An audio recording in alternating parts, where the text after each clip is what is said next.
Today is the day that I am going to replace and upgrade my sides and surrounds. These speakers have worked very well for me, but they were kind of a placeholder in this tiny room theater build.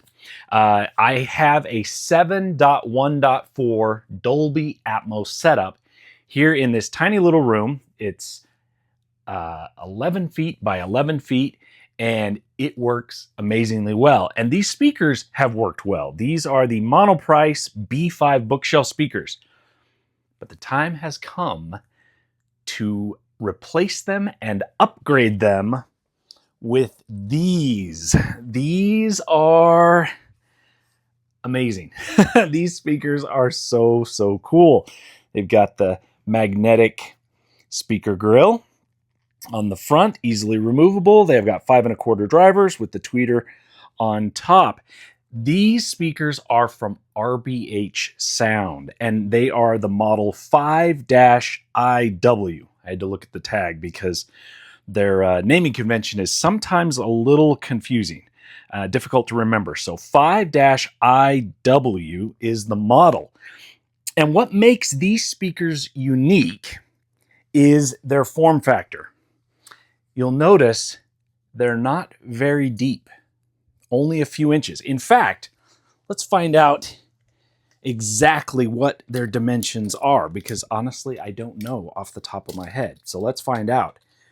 3.5 inches. That is all that these speakers are depth-wise, is 3.5 inches. So when you're choosing speakers for a room, you right off the top, you have a few different options, right? Like you can go box speakers, typically what you have like with mains, where it's like a big cabinet, it's large, whatever. You can also go bookshelf speakers. You can go in-wall speakers. And obviously there's trade-offs with all of those. Cabinet speakers, they take up more room inside of your room, whereas in-wall speakers kind of disappear into the wall. But the trade-off is typically the in-wall speakers don't sound quite as good as what you can get through a box speaker. These speakers are kind of the compromise, or kind of the middle ground that kind of bridge the gap between those two options, where you have a low profile speaker that doesn't take up much room in your room, and it just mounts straight to the wall, but you don't have to sacrifice sound quality. These speakers sound incredible. They are amazing. Like, I know I've said this in my previous videos, but to have a speaker this size, literally 3.5 inches deep, and how tall are they? They are, if I could get my tape to cooperate here, they're 11.5 inches tall and 6 3/4 wide. So 11.5 tall, 6 3/4 wide, 3.5 deep. Small, right? But it mounts directly to the wall, and you don't have to sacrifice sound quality. If anything, these speakers are going to be a significant upgrade in sound quality over my Monoprice budget bookshelf speakers. So I'm kind of upgrading from both ends, form factor plus sound quality, which is awesome. So here's something I want to check, just verify. So the speaker mounts directly to the wall. So it sticks out 3.5 inches, right? Okay, how far out does the bookshelf speaker stick out? Now, the bookshelf speaker that I have, it is 8.5 inches deep. But because it sits on a mount, it doesn't set directly against the wall. So it's on a mount. So how far away from the wall is it? Okay, it sticks out just under 12 inches. So these speakers stick out just under 12 inches. When I replace them with the on-wall speakers, it's going to go from 12 inches to 3.5 inches. That is a massive gain, especially in a tiny room like this. So if you are building a theater in a room where space and room is a constraint, going with an on-wall speaker like this from RBH Sound, I mean, this is the ticket. This is where it's at. So let's get the old speakers off the wall and the new speakers on, and let's see how they look.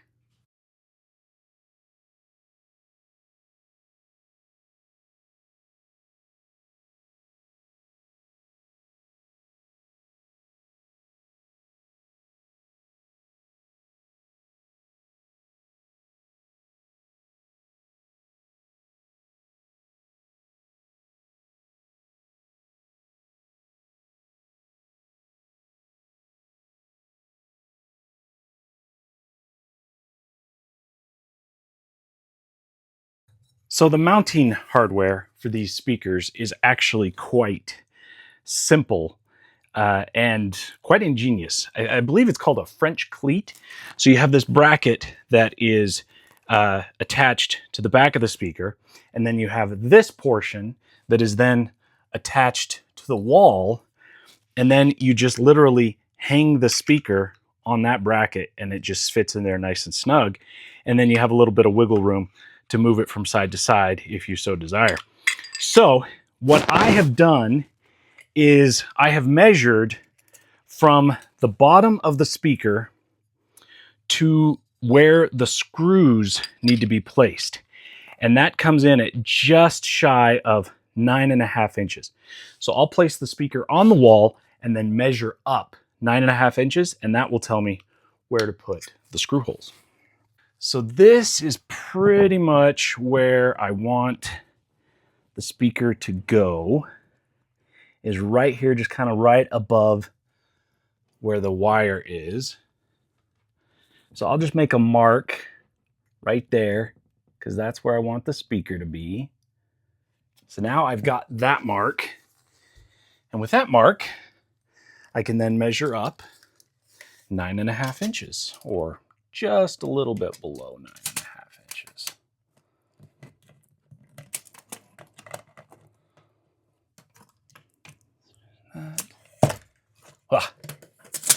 I need more hands. Let's do this. Was it Youth Man that was talking about not editing out all the mistakes? That's me right now. I am looking pretty ugly right here. So let's see. So that's the bottom of the speaker, and then we'll go 9.5 right there. So that's where we want the mount to go, is right there.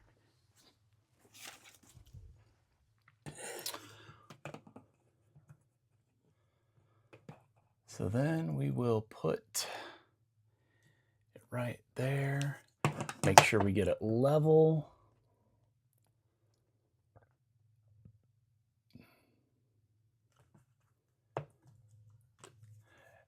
We'll just do 2 screws. I think 2 solid screws will be sufficient to hold these in place. So we got that, okay.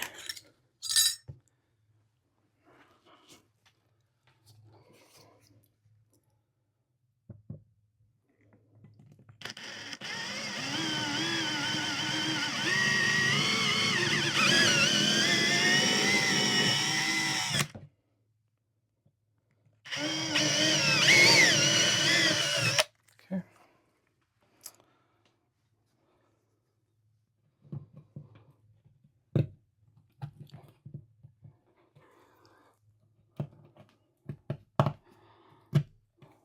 Perfect.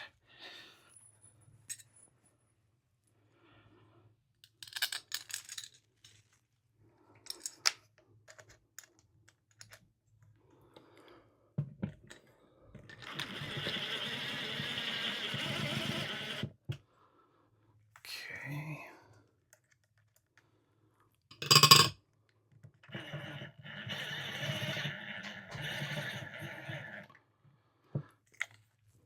Put that level on there again, just to make sure, because it's got a little bit of wiggle room.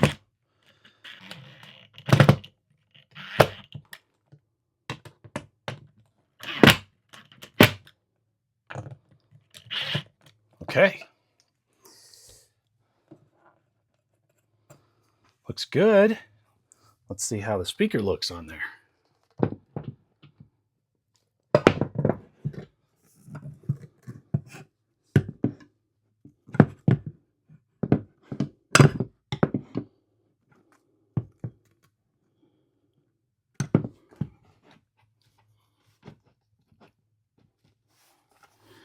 Okay, I think that is good.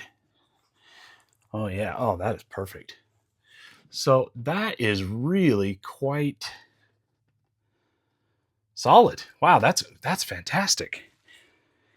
And it does have, like I say, you can slide it from side to side on the mount. So if you want, you can adjust. You have a little bit of room for adjustment that way. Yeah, that looks really good. Okay. So now the tricky part is going to be the speaker wire. So with these speakers, you have, oh, how well you can see it here, but you have the back of the speaker is recessed. And so you have this perimeter around the whole frame of the speaker.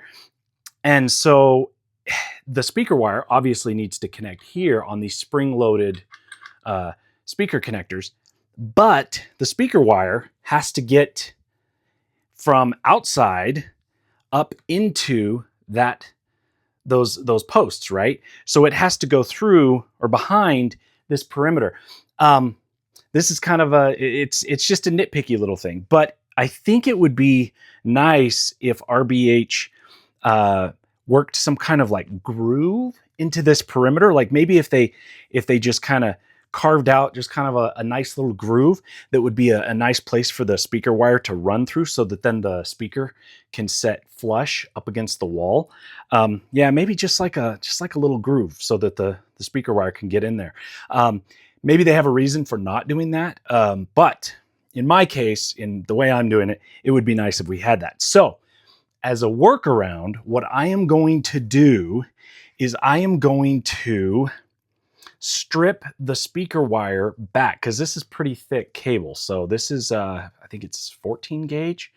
And so it's pretty thick. And so what I'm going to do is I'm going to first insert the cable into these speaker posts, and then that will tell me the distance from the speaker posts to the edge and how far these speaker cables need to go. So what I'm going to do is I'm going to strip the speaker wire back to this point right here. Let's see if I can mark it. Just mark where I need to cut that. Okay.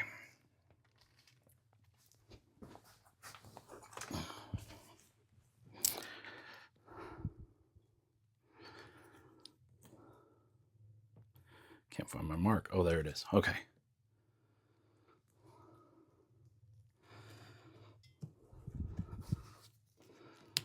Okay.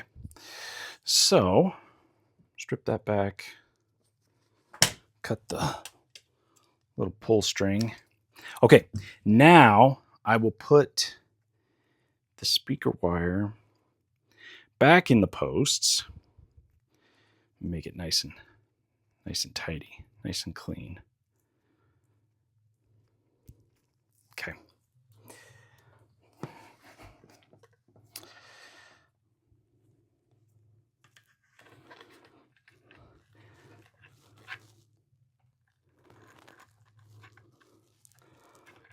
These spring-loaded posts are so convenient.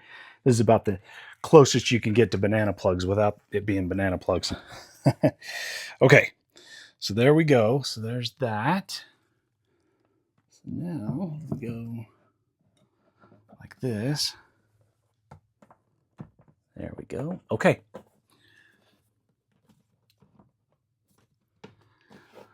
Okay, so it fits pretty close to being flush up against the wall. It does stick out just a little bit, just enough for those cables to fit under there. But that looks pretty good. That is about as close as you're going to get. Now, The other option, and I may end up doing this, is just carve a little bit of the drywall out. Just carve a little groove in the drywall so it can sit in there nice and flush. But not a big deal. I mean, that's just splitting hairs at that point. Now, you're probably wondering about this excess cable down here. Wouldn't it be better to cut the cable back so that it would just go straight from here up into the speaker? And the answer is yes, but I want to keep this extra bit of cable in case I get some other speakers in here that I want to try out and I need to just quickly move the speaker wire over to a different speaker. So I want to have that flexibility so that I'm not tied down to just this particular spot. The other option is to tuck the speaker up inside the this recessed cavity back here, which would obviously require me to strip it back to this point back here. But I may end up doing that. We'll see. We'll see. I may get to that point.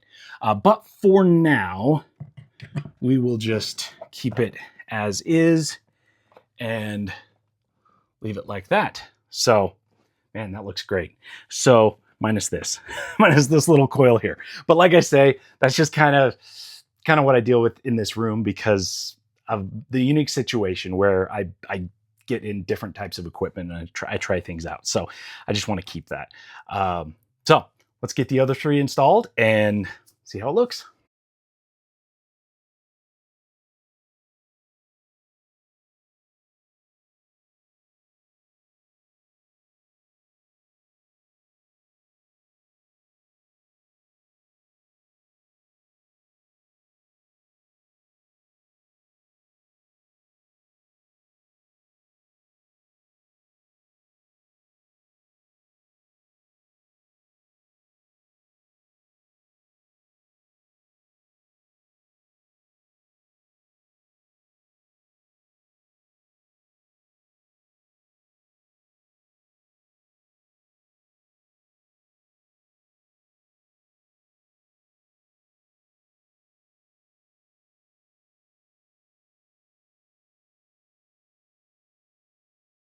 All right, I've got all four of the side and surround speakers installed, hung on the wall. They go in as easily as a picture frame. These things are super easy to install. You saw it in the video, very straightforward. And now this profile, I mean, this is incredible. Before I had a speaker sticking out 12 inches. Now it's only 3.5 inches. Smaller, less intrusive. And now I've got all of the RBH side and surrounds installed, as well as the RBH Sound height speakers. I did those in my last video, and those went in super easy as well. So now I've got 8 speakers installed. The only thing left I have to do is get the mains set up and the center channel and the subwoofer, and then I can start calibrating. And that is going to be a lot of fun. Looking forward to it. So yeah, stay tuned. Watch the later videos that are upcoming. And thanks for watching.